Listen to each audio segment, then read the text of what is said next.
بسم اللہ الرحمن الرحیم۔ آج کی حدیث مبارک روزہ جمعہ عید اہل اسلام، سنن ابن ماجہ، حدیث نمبر 1098۔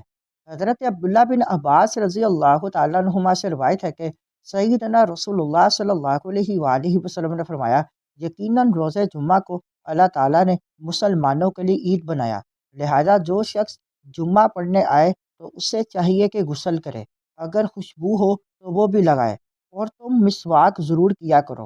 روزہ جمعہ اچھے طریقے سے غسل کر کے، بہترین لباس پہن کر، خوشبو اور تیل لگا کر نماز جمعے کے لیے حاضر ہونا چاہیے۔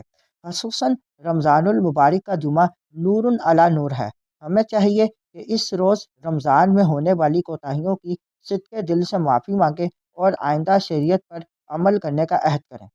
یہ حدیث مبارکہ ہمیں جمعہ کے دن کی عظمت اور اس کے آداب سکھاتی ہے۔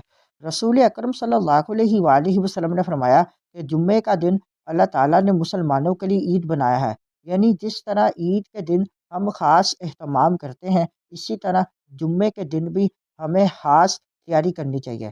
جمعے کے دن غسل کرنا، صاف اور اچھے کپڑے پہننا، خوشبو لگانا اور مسواک کرنا سنت ہے۔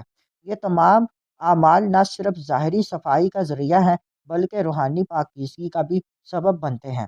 اس سے معلوم ہوتا ہے کہ اسلام صفائی، خوبصورتی اور اچھے انداز کو پسند کرتا ہے۔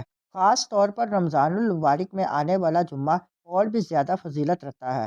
یہ ایسا موقع ہوتا ہے جب بندہ اللہ تعالیٰ کے قریب ہو کر اپنی کوتاہیوں کی معافی مانگ سکتا ہے۔ اس دن دعا، تلاوت اور ذکر کا خاص اہتمام کرنا چاہیے۔ جمعے کا دن ہمیں یہ بھی سکھاتا ہے کہ ہم اپنی زندگی میں باقاعدگی اور اہتمام پیدا کریں۔ ہفتے میں ایک دن ایسا ہو جب ہم خود کو روحانی طور پر تازہ کریں، اپنے گناہوں پر غور کریں اور اللہ سے تعلق مضبوط کریں۔ جمعہ صرف ایک دن نہیں بلکہ ایک موقع ہے اپنے ایمان کو تازہ کرنے کا، اللہ کے قریب ہونے کا اور اپنی زندگی کو بہتر بنانے کا۔ اللہ تعالیٰ ہمیں جمعے کے دن کی قدر کرنے اور اس کے آداب پر عمل کرنے کی توفیق عطا فرمائے۔ آمین۔